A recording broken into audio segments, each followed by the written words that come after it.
Vía Pública. 23 horas en punto y como siempre les damos la bienvenida a un nuevo Vía Pública en esta jornada que ya queda marcada en el calendario, en los hitos de este 2025 como el día más helado en lo que va del año. Vaya que hizo frío, sobre todo en la capital y en la zona centro del país, anduvimos por los 0 grados. A esta hora el termómetro marca solo 4 en nuestra capital. Así todo, ha sido un día muy noticioso. Seguimos por supuesto con las campañas presidenciales, pero hubo nuevas decisiones que tomó la Contraloría General de la República, que durante esta jornada ha informado de nuevas irregularidades en la Gobernación Regional Metropolitana de Santiago, que lidera Claudio Orrego Larraín.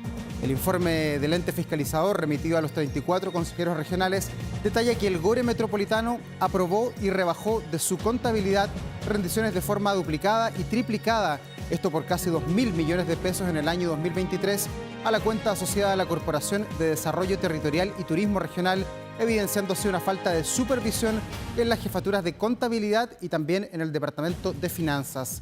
Además, la Contraloría indicó que el GORE deberá rectificar estas inconsistencias y solicitar la restitución de los recursos rendidos, aprobados y también rebajados duplicadamente.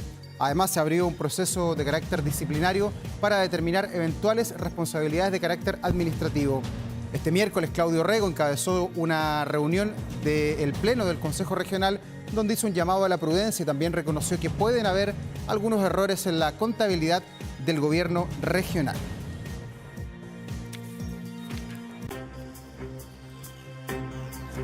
Ya estamos en Vía Pública, como siempre, con interesantes conversaciones y vamos a abordar la contingencia política de nuestro país con una senadora, con la senadora por la región del Maule, Jimena Rincón, además presidenta de Demócratas. ¿Cómo está, senadora? Muy buenas noches.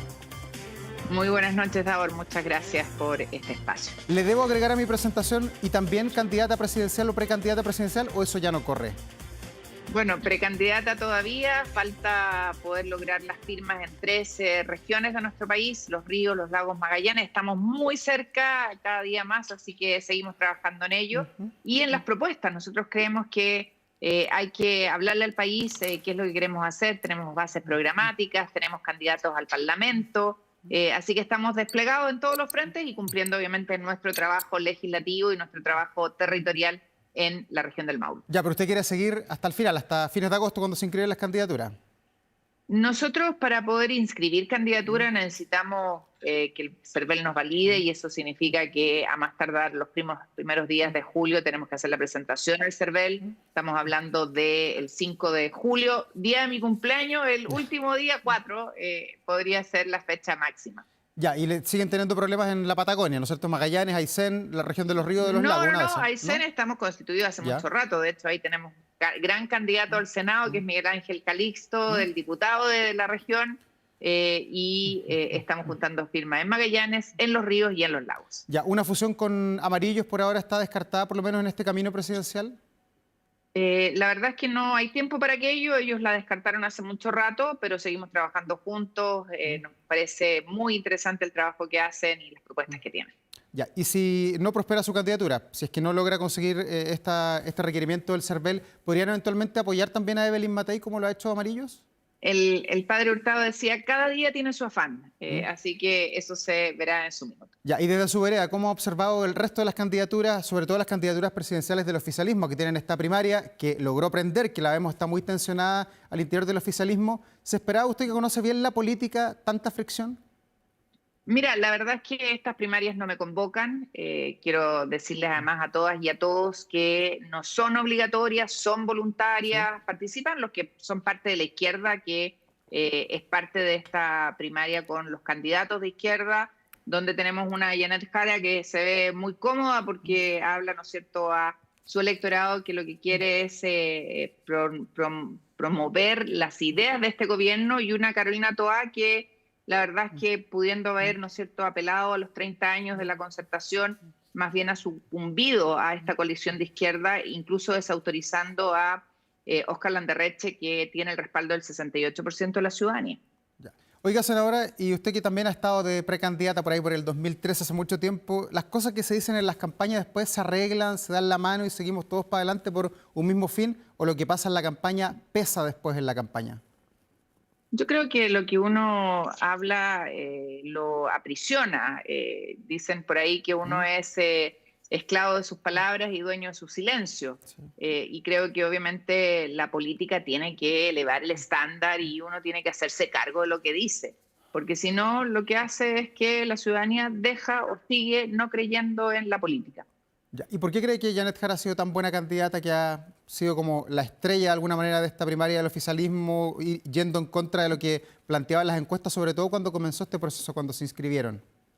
Yo creo que porque Janet Jara encarna muy bien lo que es la izquierda, lo que es este gobierno, lo que significa la continuidad del gobierno de Gabriel Boric. Y en el caso de Carolina Toá, la verdad es que ella ha sido una candidata que más bien se ha sumido a este, digamos, bloque de gobierno en vez de haber apostado por sacar la cabeza en representación del socialismo democrático y haberse puesto al frente de la izquierda más dura, como lo hizo y creo que representó muy bien a muchos y a muchas Oscar Landerreche, pero Carolina Toa terminó quitándole el piso. Ya. ¿Y usted cree que los independientes se van a convocar para votar en esta elección? Mira, hay muchos que creen que son obligatorias Sí. y la verdad es que es importante decirle a todas y a todos que todos los independientes, bueno, todos en realidad, nadie tiene obligación de ir a votar a esta primaria, solo pueden participar los que militan en los partidos de los candidatos o que formaron pacto con estos candidatos y los independientes que quisieran ir, pero no hay ninguna obligación de ir a votar, no hay multa, no hay sanción, no hay nada. De hecho, ni siquiera en las elecciones hoy día tenemos multa porque el gobierno se ha negado a que legislemos en esa materia, pese a que ya despachamos desde el Senado la obligatoriedad del voto. Claro, pero mi pregunta, senadora, iba porque usted, demócratas y también amarillos, se plantean en el centro del arco iris. Por lo menos así la he escuchado, que están en el Absolutamente. centro político y quieren llegar al centro. ¿Ese centro Así es. irá a votar en esta primaria, irá a apoyar a Carolina Toá, que dicen los expertos tiene que crecer hacia el centro para poder en el Es fondo ganar? sí, lo que pasa es que ya perdió la oportunidad porque pudiendo haber, ¿no es cierto?, respaldado a Oscar Landerreche, le quitó el piso y Carolina Toá representa la continuidad del gobierno de Gabriel Boric. Ella fue su ministra del Interior, ella fue la cara visible del gobierno en la representación, negociación, conversaciones en el Parlamento. Ya, o sea, usted dice que ninguno de los cuatro que está en esa candidatura, al que pase da lo mismo, van a perder la elección final de noviembre.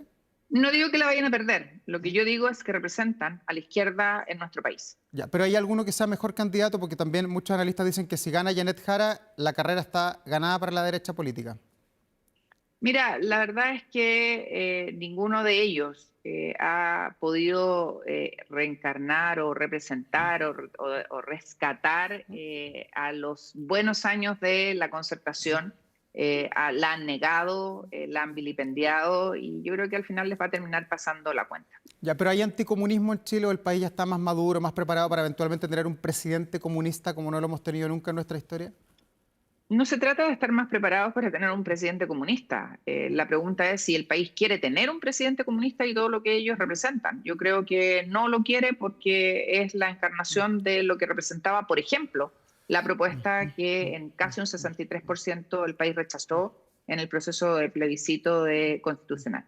Senadora, la quiero llevar a otro tema. Claudio Rego, que lo presentaba yo en el programa, está bastante complicado con las investigaciones de la Contraloría y también con las investigaciones que está realizando el Ministerio Público. Usted lo conoce bien, compartieron en la Democracia Cristiana durante largos años, se enfrentaron incluso en las primarias. Primero, ¿qué opinión tiene usted de Claudio Rego? Mira, nosotros no apoyamos a Claudio Rego en la candidatura a la gobernación. En esa época lo dijimos, una persona que no es capaz de tener claridad donde hay perdidos más de 1.000 millones de pesos, obviamente no puede seguir en el liderazgo de la región metropolitana.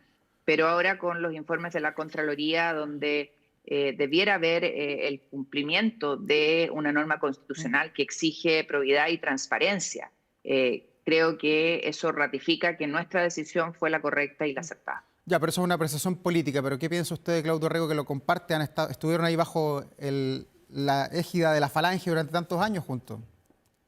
A ver, es que da lo mismo lo que yo pienso. Hoy día hay un informe de la Contraloría clarísimo donde se ocuparon recursos de todas y de todos los habitantes de la región metropolitana en su coaching político para su elección como gobernador. Eso significa un desvío de recursos públicos a intereses que no son los intereses de los habitantes de la región metropolitana y por lo tanto se rompe con un principio básico que es de probidad en el ejercicio de la función pública. Y eso lo ha dicho la Contraloría, no lo digo yo. Creo que las excusas que él ha dado, creo que estos argumentos de hablar de que él representa a más de 2 millones de habitantes, no le da licencia para hacer lo que él quiera con los recursos de hombres y mujeres en el país. Ya, pero es difícil vigilar una gobernación que es una institucionalidad nueva. Usted fue intendente en su minuto, conoce más o menos cómo el organigrama que tiene hoy día a la nueva autoridad. ¿Es difícil supervigilar el presupuesto de una región tan grande como es la capital de un país como Santiago? Es el rol que tiene que cumplir el gobernador, perdón. O sea, él postuló para ser gobernador, una de sus funciones es la ejecución de las platas de hombres y mujeres del país y de la región metropolitana en este caso. Ergo, no se trata de si es difícil o no difícil, se trata de que él tomó decisiones que hoy día están, unas en tribunales, investigándose y tendrá que hacer, ¿no es cierto?, la justicia su trabajo para determinar si hay o no hay responsabilidad, y otras que la propia Contraloría ha determinado que no corresponden y que falta a un principio de probidad básico que establece la Constitución y las leyes. Ya, pero como abogado, ¿usted ve que aquí eventualmente hay un fraude al fisco? No me voy a pronunciar de algo que tiene que determinar la justicia, insisto, en el caso de Procultura y todas aquellas investigaciones que están, y en el caso de lo que ha señalado la Contraloría, hay una infracción al principio de la probidad. Ya. Y en lo que se conoce hoy día, que tiene que ver con estas facturas eventualmente duplicadas, ¿no es un desorden administrativo que se puede en el fondo enmendar, subsanar quizás, porque es distinto a lo del coaching ontológico que se planteó hace unos días? A ver, hoy día se señalaba que hay unas facturas que en lugar de ser por 400.000 pesos fueron 45 millones o 4 millones de pesos, y eso no sé si es desorden administrativo, bla. Creo que escapa a una situación de desorden y es algo, insisto, que tendrá que determinar el organismo respectivo. Ya. ¿Y en lo legislativo quedó mal hecha la ley de los gobernadores regionales? ¿Faltaron quizás más elementos que permitan un mejor control? Porque el gobernador Orrego está enfrentando este proceso y vimos lo que pasó en la gobernación de Coquimbo, donde terminó destituida la gobernadora. O sea, ha habido elementos como para pensar que a lo mejor falta más institucionalidad, falta más burocracia quizás en este sentido. No, yo creo que no queremos más burocracia, queremos que se cumpla la normativa. Sí. Y el hecho que tú relatas en la gobernación de Coquimbo, lo que está ocurriendo hoy en la gobernación de la región metropolitana y en otras 5 gobernaciones, dice que tenemos institucionalidad, que la institucionalidad funciona cuando se ejercen las facultades y que ojalá todos y cada uno de los que quieran estar en la administración pública entiendan que con los recursos de hombres y mujeres en nuestro país no se juega. Ya, pero hay que ponerle más control a los gobernadores regionales, tienen mucho poder con la firma. Es que hay control. El tema es si se usan o no se usan adecuadamente los recursos públicos. Y si nosotros actuamos dentro del marco de la transparencia y la probidad, que es lo que establece la Constitución, reforma de Ricardo Lagos del año 2005, la verdad es que ninguno de estos temas estaría siendo hoy día tema del foco de la opinión pública y de la Contraloría o de los tribunales de justicia. Senadora, quiero preguntarle por otro tema, lo que ha sido todo el desarrollo y el debate de declaraciones que hoy día culmina con un informe de una comisión investigadora en torno a la compra de la casa del presidente Salvador Allende. Me imagino que estuvo ahí al tanto del tema. ¿Se conoce ya todo lo que pasó realmente? ¿El informe que se entrega aclara bien el panorama de lo que pasó y lo que no pasó en torno a esa compraventa? Mira, no he seguido el debate ni el informe de la comisión, he estado en la discusión de la mixta del salario mínimo, de la comisión de Hacienda que vio los permisos sectoriales, del veto a la norma del gobierno en materia de permisos específicos, en los temas del sistema de evaluación de impacto ambiental. Te puedo hacer una larga lista de temas en los que hemos estado tratando de avanzar para dar respuesta a hombres y mujeres de nuestro país. No seguí la investigación que hizo la Cámara de Diputados, en este caso en concreto, y yo espero que obviamente se pueda aclarar todo aquello, porque nuevamente la norma que debió conocerse por todos y cada uno de los involucrados se desconoció, se alegó absoluta desinformación, lo que me parece que a esta altura del partido es francamente una excusa. ¿Pero se han asumido las responsabilidades, sobre todo desde el Palacio de la Moneda, en torno a ese tema? Bueno, claramente hasta ahora no.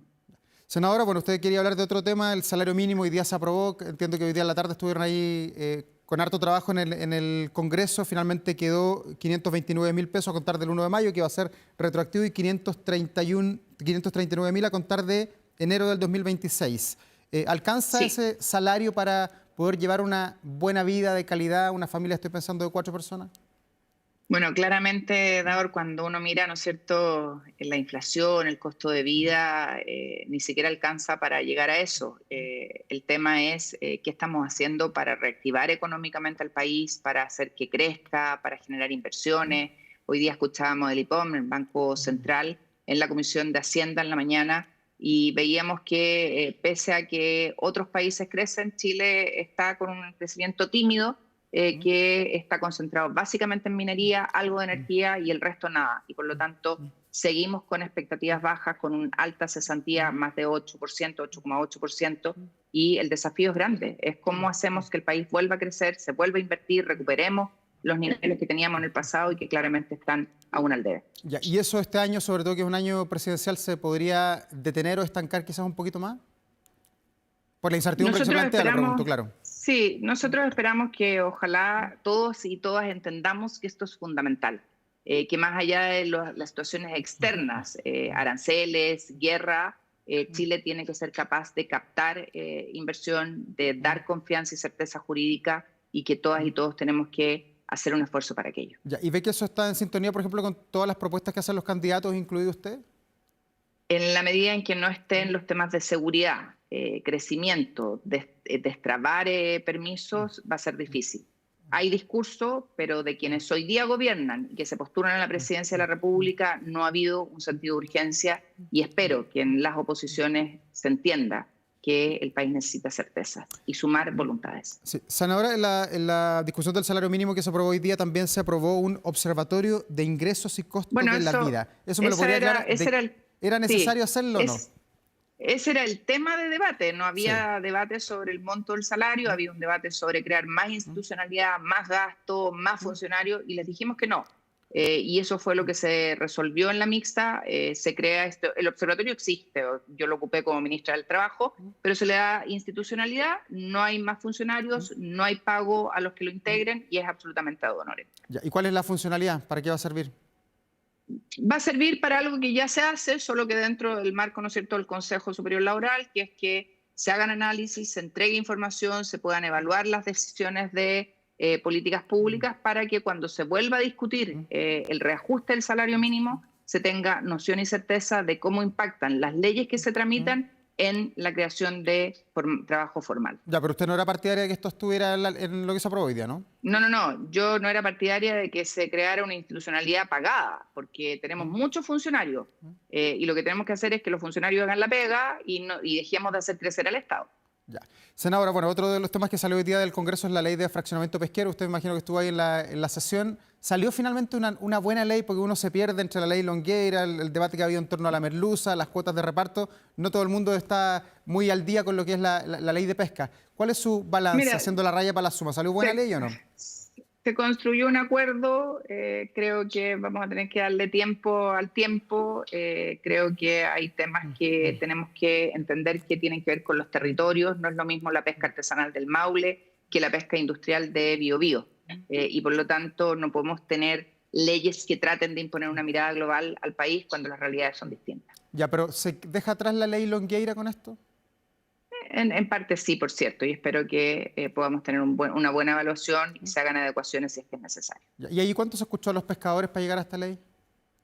Yo al menos me reuní, escuché, observé lo que mis pescadores del Maule dijeron, y obviamente la realidad del Maule, que es de pesca artesanal completa, no tiene nada que ver con la realidad de otros pescadores, y ahí mi cariño, mi saludo a las familias del Bruma, que tú sabes, están desaparecidos hasta el día de hoy, perdieron la vida, y a tantos y tantas que hacen un tremendo esfuerzo para terminar el mes todos los años. Ya, pero quedó bien delineado. Insisto, vamos a tener que ver cómo se desarrolla esto en el tiempo, y habrá que evaluarla, porque obviamente hay que ver qué pasa con la ley en el tiempo. Ya, pero a los industriales se les dio una buena cuota. Le pregunto a usted, que es exministra del Trabajo, sabe que esto puede tener afectación. Había una empresa que reclamó que se iba a ir, después se quedó finalmente. ¿Quedó bien la ley en cuanto a los porcentajes para los artesanales, que usted me ha hablado de ello, pero también para los industriales, que están en el PIB de Chile? Hay reclamo de los artesanales porque es poca la cuota, hay reclamos de los industriales porque es poca la cuota. Vamos a tener que ver cómo se da esto en el tiempo. Creo que quedó con normas de ajuste dependiendo, ¿no es cierto?, de la cantidad de recursos que exista que permitan adecuar esto. ¿Cómo está el clima político ahí en el Congreso? En el Senado bastante bien, pese a nuestras miradas distintas, y yo creo que eso se agradece siempre. Ya, pero esto se va a ir exacerbando por la campaña política a medida que nos Yo, acercamos a noviembre. Davor, yo espero que no, porque además nos toca discutir la ley de presupuesto a partir del 1 de octubre, y eso obviamente requiere mucha seriedad, mucha templanza para sacarla adelante. ¿Y cómo ha visto el presidente Boric en este último tramo de su gobierno? Le quedan un poquito más de 8 meses. Prometiendo lo mismo que prometió el año pasado y el anterior, y todo lo que dijo que iba a hacer, la verdad es que es parte de un cuento que no se cumplió. Ya, pero ¿no ve un político distinto en este tramo final de su No. gobierno? No, la verdad es que no, y creo que ya no tiene mucho sentido hablar del presidente Boric. Hay que pensar en el futuro del país, en hombres y mujeres que necesitan respuestas en seguridad, en educación, en salud, en vivienda y en tantos al debe que deja este gobierno. Ya. ¿Y cómo ha visto las propuestas de la derecha política, José Antonio Caz, Evelyn Matei, usted misma que está ahí como precandidata?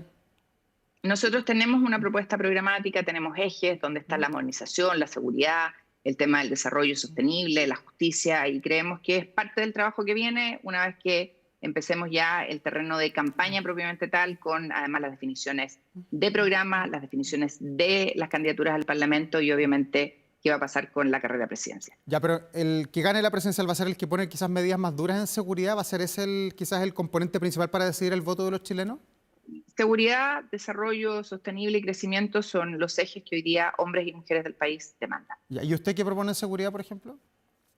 Bueno, varias cosas. Una que le planteamos, de hecho, a la ministra Toá en su minuto, reponer el control territorial fronterizo terrestre en manos del ejército, el que tengamos cárceles segregadas, el que se haga el control de seguridad de hombres y mujeres en el país y una serie de medidas que se entregaron en su minuto que la ministra no quiso recoger, y una de ellas, el reponer el control fronterizo terrestre del ejército, que nunca tuvo un apoyo de ellos con urgencia, porque es un proyecto que se presentó hace más de 2 años a trámite legislativo. Hoy día ella lo recoge en su propuesta de programa. Ya, pero en seguridad, ¿cuáles son las leyes que hay que darle de alguna manera viabilidad aquí a fin de año? Porque hay varias cosas que discutir, Bueno, la reforma del sistema político, la RUF, RUF, la ley de inteligencia, ¿por RUF dónde partir? está aún pendiente, ley de inteligencia, hay varias que están en trámites finales y sería bueno que el gobierno le ponga discusión inmediata. ¿Y no están esos énfasis a su juicio?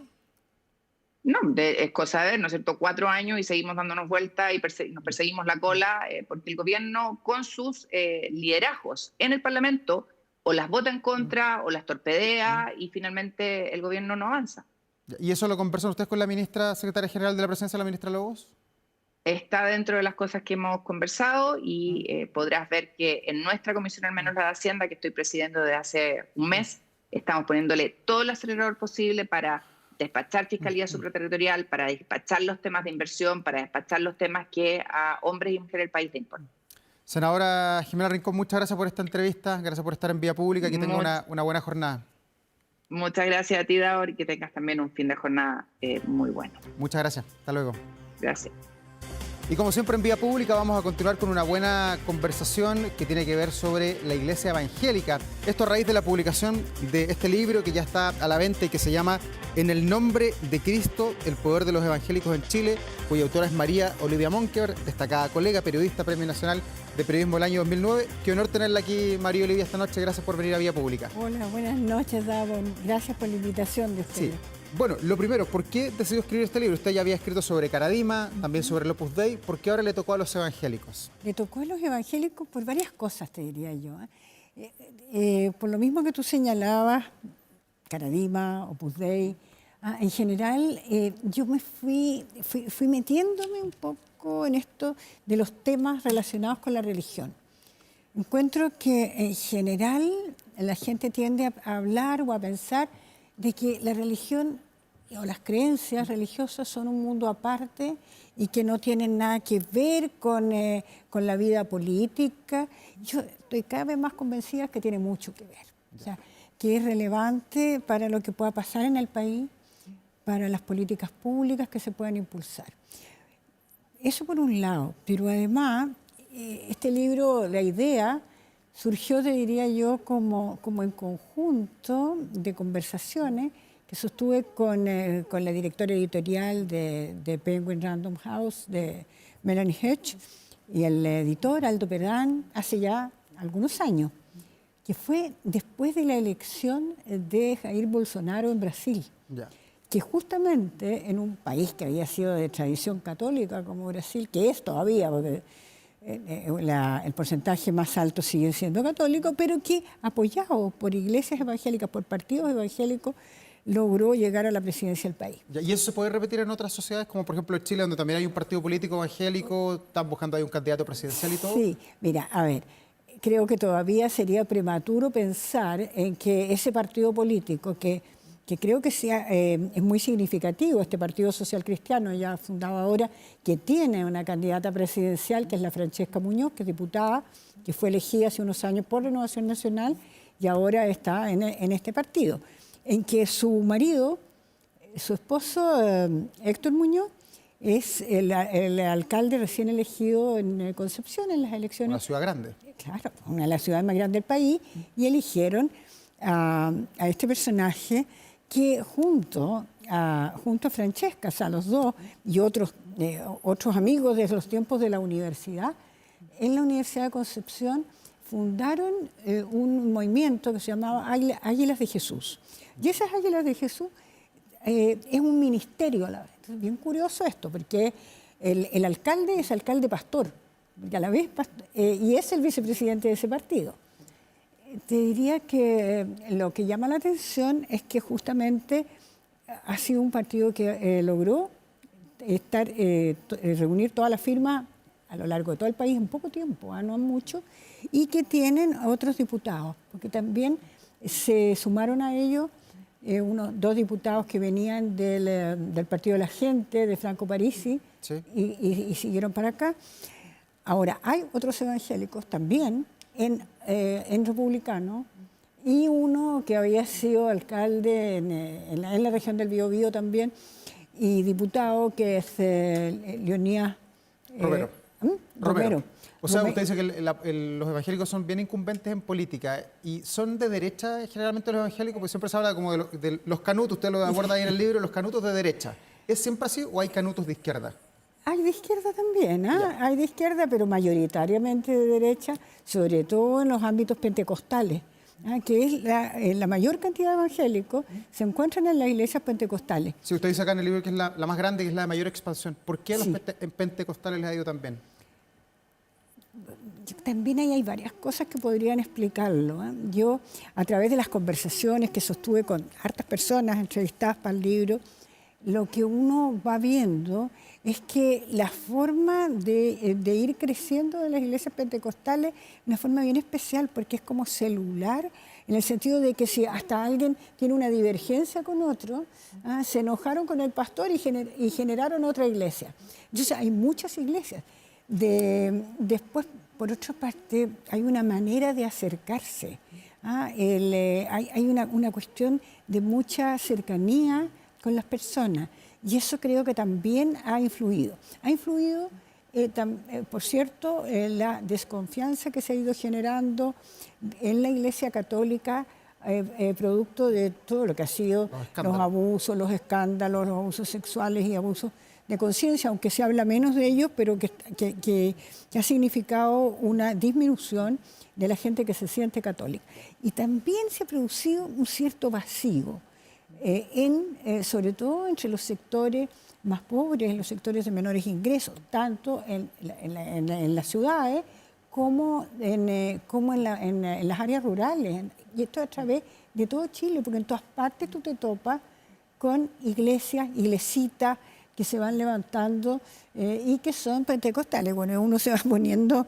María Olivia, ¿cómo se jerarquizan las iglesias evangélicas? Porque uno, claro, las engloba en un puro nombre, evangélico, y ahí hay un montón de cosas. Usted decía que la pentecostal es la de mayor expansión, la que está más fuerte hoy día. Pero ¿cuáles son las otras poderosas en nuestro país en el 2025? Mira, es muy diverso todo esto. Una de las cuestiones que yo misma pude comprobar es eso. Entonces, tú tienes de las iglesias pentecostales que a todo esto no hay una jerarquía, porque ni siquiera el que se pueda considerar el obispo, cuando se hablaba del obispo Durán, por ejemplo, El obispo Eduardo Durán, que fue el del gran escándalo. Que no terminó bien. Claro, que no terminó nada bien, por temas de los problemas con el uso de los diezmos y de problemas también con su situación matrimonial, etcétera. Bueno, entonces eso, pero ellos no son todos los pentecostales, dependen de ese obispo que era el obispo que se le llamaba de Jotaveche, de la Catedral Pentecostal, que es la iglesia esta que está en la Alameda, con la calle Jotaveche, sino que también hay otros que no están asociados a eso, y que, por lo tanto no existe. Esto es una cuestión que a veces cuesta ubicarse cuando tú vienes del mundo católico o de otras culturas, de que no es como que haya el Papa, ¿no es cierto?, que está en el Vaticano, claro, y que haya los obispos y los arzobispos. No, eso no hay esa jerarquía. Bueno, dicho eso, te señalaba que está esta amplitud del pentecostalismo. Si se percibe lo que han dicho las encuestas, de la encuesta Bicentenario de la Universidad Católica, por ejemplo, que serían evangélicos en Chile del orden de un 20%, 18 a 20% de la población. Y de ese total, un 80%, 75 y 80, es lo que se estima que serían pentecostales. Ahora bien, hay otras iglesias que te diría que bastante numerosas, pero no comparable con lo de los pentecostales. Por ejemplo, la iglesia adventista. La iglesia adventista, que tiene mucho poder en la educación. Y también en los colegios, claro. En los colegios. Claro. Los colegios adventistas, y tienen también la Universidad Adventista, que es yo le puse al capítulo ahí la Universidad de las Mariposas, porque es en el campus Las Mariposas, cerca, en la región del Ñuble, ¿no?, cerca de Chillán. Después, ahí tú tienes también te decía, los adventistas, y hay algunas entrevistas de una persona que es adventista y de otra que fue. La luterana tiene hoy día poder, pues usted dice que es la única que tiene mujeres en el fondo. Claro, claro. Pero es una iglesia incumbente, importante. Sí, es importante, sí, pero está dentro del ámbito de las iglesias tradicionales, históricas o tradicionales. Ya. Y ahí tú tienes a la luterana, tienes a la presbiteriana, que es más chica, a la anglicana, pero son realmente en número muchísimo menores. La metodista también. La metodista, que es de donde salió el pentecostalismo, de donde se separaron a comienzos del siglo XX, en 1909, en el avivamiento de Valparaíso se habla. María Olivia, en el libro, bueno, es un libro extenso, tiene 500 y tantas páginas. No 500 y tantas, 483. Casi 500. Usted, bueno, repasa varias iglesias, pero también es bien crítica con la ley de cultos en nuestro país, que rige ya hace cuánto, como 25 años en Chile, porque dice que hoy día es muy fácil crear una iglesia, que nosotros nos ponemos de acuerdo, tenemos una iglesia y empezamos a operar. Mira, no es que sea crítica con la ley de culto, sino que creo que es un hecho. La ley de culto le pega varios palitos ahí en algunas páginas, por eso le digo. Se veía como una necesidad, ¿no es cierto?, la veían desde todas las iglesias evangélicas, eso era de todas, para tener una igualdad de condiciones con la Iglesia Católica. Porque hay que entender también que en la historia de las iglesias protestantes y de todos los que podrían ser evangélicos, en el siglo XX, y a comienzos, es decir, desde fines del siglo XIX y comienzos del siglo XX, y gran parte, es decir, hubo mucha resistencia desde la Iglesia Católica y desde ese mundo católico, y les costó mucho salir adelante, digamos. Ahora, el tema es que finalmente logran en 1999 la famosa ley de culto que tú señalas. Gobierno de Frei, claro. Gobierno de Eduardo Frei Ruiz-Tagle, claro. Y después de eso, lo notable es la cantidad de iglesias que se han ido generando. Y ahí tú tienes que estas numerosas pentecostales, sobre todo. Ahora, no a la ley, sino que a lo que ha ido pasando en general. Si tú me dijeras una crítica o una constatación de cosas curiosas, por lo menos, es lo que ocurre con el dinero, con los diezmos. Ahí no hay ningún control. No hay ningún control. De nadie. Si usted lo Ninguna. relata ahí, que pasa en el sobre y que después un chico había visto en su casa esa misma plata que salió de la iglesia, alguna historia así. Claro, Cuenta. no, y aparte desde que hasta los niños chicos tienen que dar diezmo, o sea, diezmo me cuentan algunos desde Diezmo las de lucas, mesadas, claro. claro, sí, le daban una mesada, entonces tenía que dar 100 pesos o 1000 pesos. Ya, pero ese diezmo, María Olivia, ha sido fundamental para el crecimiento de las iglesias Sí, evangélicas. claro. O sea, para que puedan ir creciendo muchas sí, pero lo que pasa en algunas ocasiones es que no se sabe muy bien qué es lo que hace el pastor con la plata. Ahí está el caso de Durán. Y ahí está el caso Durán. Ya. Y ahí está el caso Durán y puede haber otros casos también. En este minuto, por ejemplo, uno de los temas que yo abordo en uno de los capítulos más finales es el tema de los medios de comunicación, sobre todo las radios. Sí, y de los canales de televisión. Hay varios Y canales, sí, hay sí, canales. ¿Por qué Claro. les dio por meterse en los medios de que- comunicación? es que, ¿Con yo qué creo facilidad que- entraron? Mira, ha sido muy importante el tema de es que el tema de la comunicación es vital para ellos y desde antes, desde los televangelistas que venían, o que a veces venían o venían a un estadio, al Estadio Nacional incluso, pero sobre todo era a través de la televisión. La propia televisión nacional, cuando estaba en plena dictadura intervenido, había televangelistas que estaban predicando los días sábados o los días domingos, y de hecho hay un testimonio acá de una persona que, por ejemplo, que se convirtió, era una de familia campesina, y se convierte por siguiendo a uno de estos televangelistas. Entonces hubo un momento muy fuerte de eso, que fue la década del 80, te diría, sobre todo. Después, a comienzos de los 90, pero va también cada vez más tomando impulso esto de la radio, y hoy por hoy, no solo en la radio, no solo en algunos canales de televisión, sino que las redes sociales.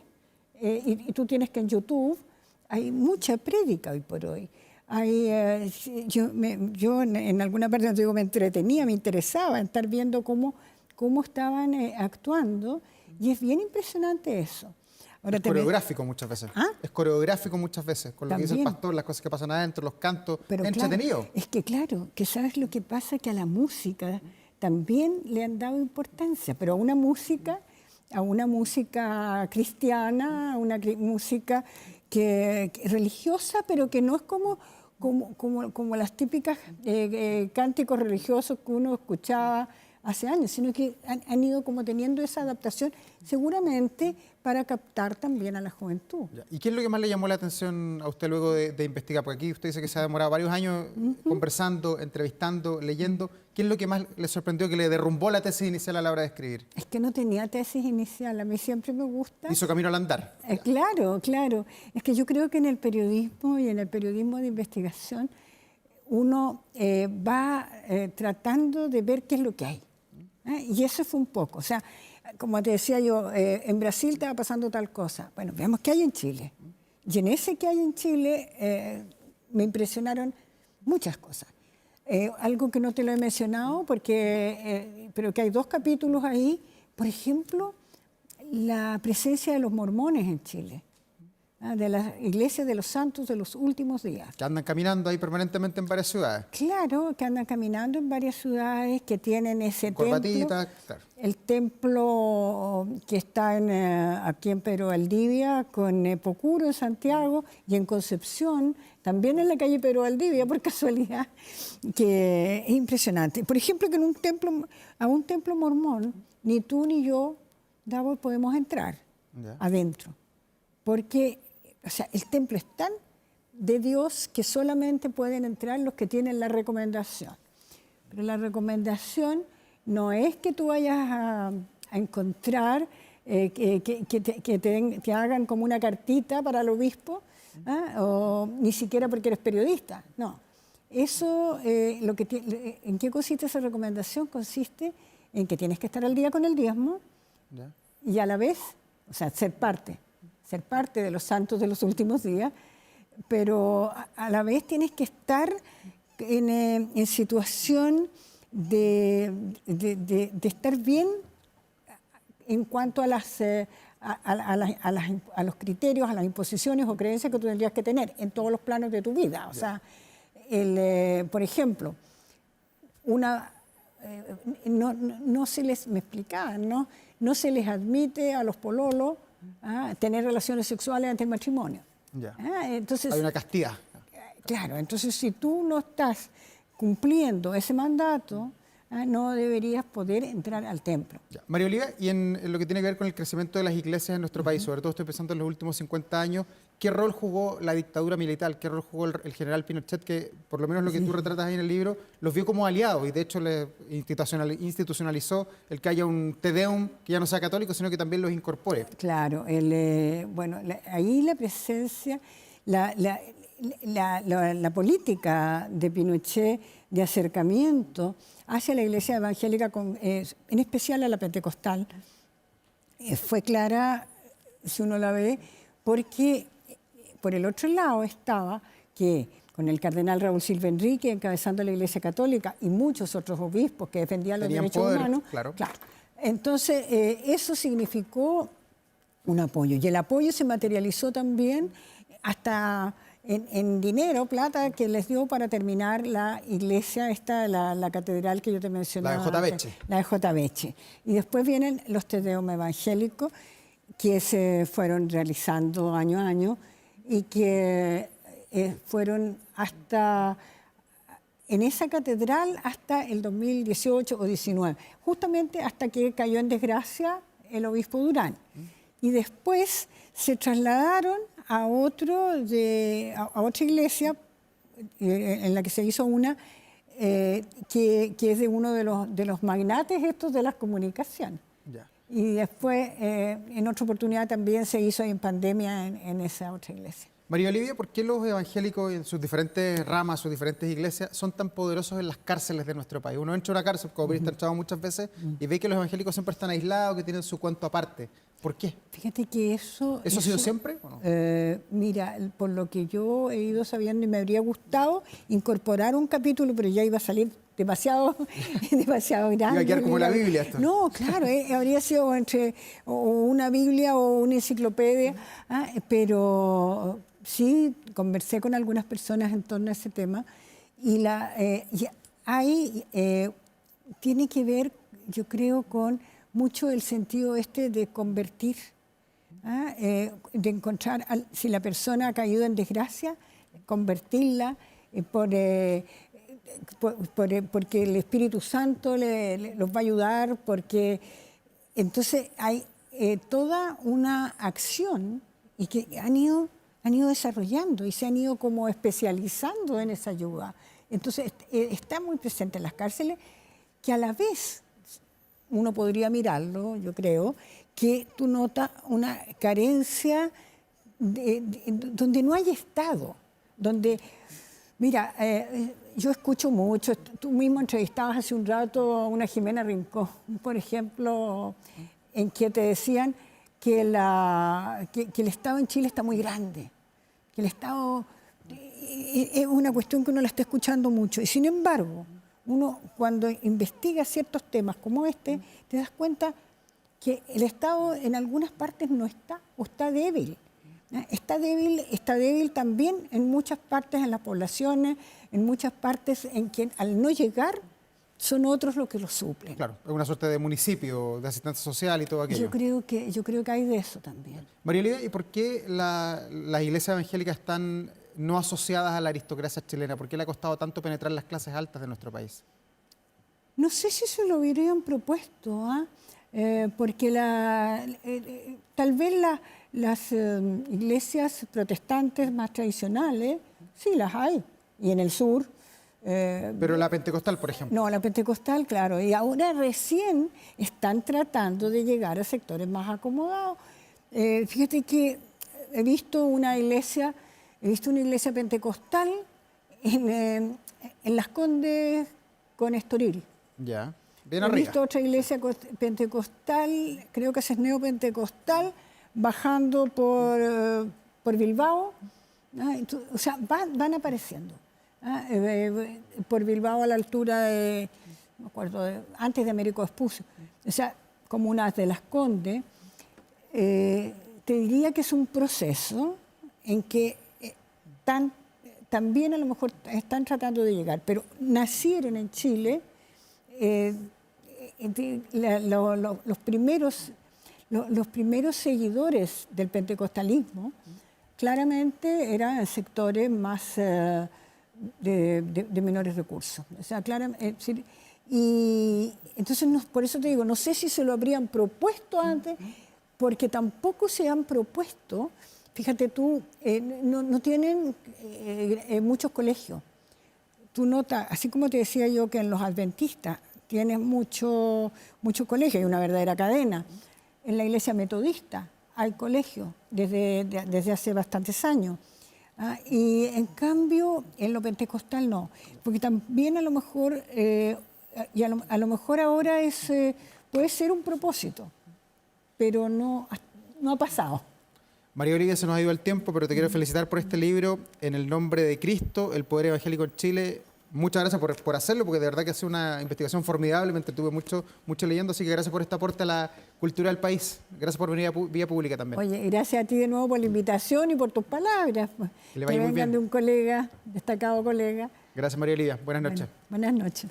Y nosotros vamos a la pausa aquí en Vía Pública. Enseguida estamos de regreso con más aquí en Canal 24 Horas. No se vaya.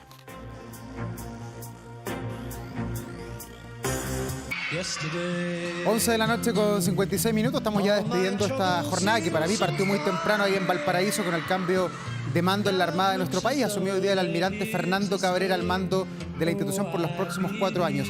Mañana además vamos a estar temprano también en la conmemoración de los 92 años de la Policía de Investigaciones, así que los invito para que vean Canal 24 Horas a cantar de las 10:30 de la mañana.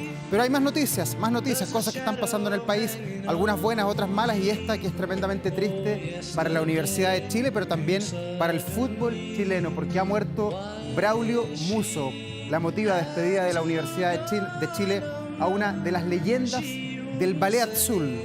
Su partida sin duda es una pérdida profunda y muy dolorosa para nuestra institución, ha expresado el cuadro estudiantil por la muerte de uno de los ídolos, uno de los grandes que le dio varios títulos en la década de los 60, quizás la época de oro de la Universidad de Chile. El fútbol despide a uno de sus grandes, el gran Braulio Musso, que ya no está con nosotros, pero nos deja sus recuerdos, muchas de ellas retratadas en principalmente la revista Estadio, que lo seguía permanentemente a esa época dorada del fútbol chileno con los clásicos universitarios y todo aquello.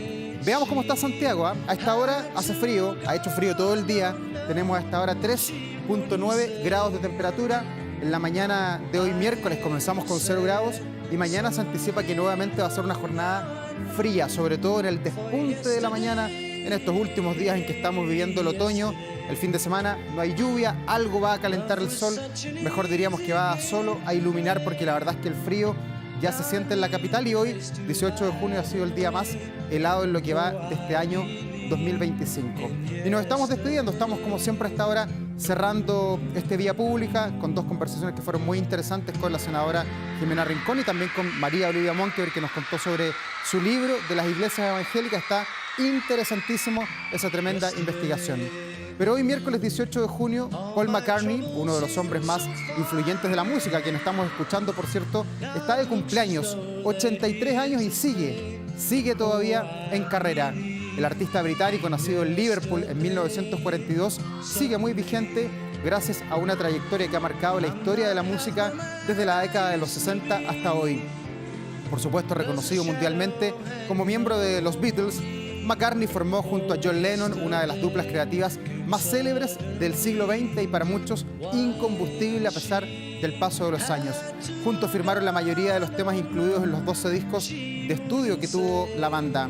Su canción Yesterday, escrita durante su etapa con los Beatles, es una de las más versionadas del mundo, con más de 2.500 interpretaciones en distintos estilos musicales. Según el libro de Guinness, además, McCartney es el compositor más exitoso de todos los tiempos, con más de 100 millones de álbumes vendidos y 32 canciones que alcanzaron el número 1 en el ranking Billboard Hot 100. Ha estado en Chile un par de veces, así que también los chilenos que han tenido la suerte de verlo, me imagino que tendrán en su memoria el tesoro de haber visto alguna vez a este hombre que es una leyenda, que está vivo y que sigue además todavía deleitándonos con su música. Gracias a ustedes por acompañarnos. Nos reencontramos pronto en el canal 24 Horas. Que les vaya muy bien. Buenas noches.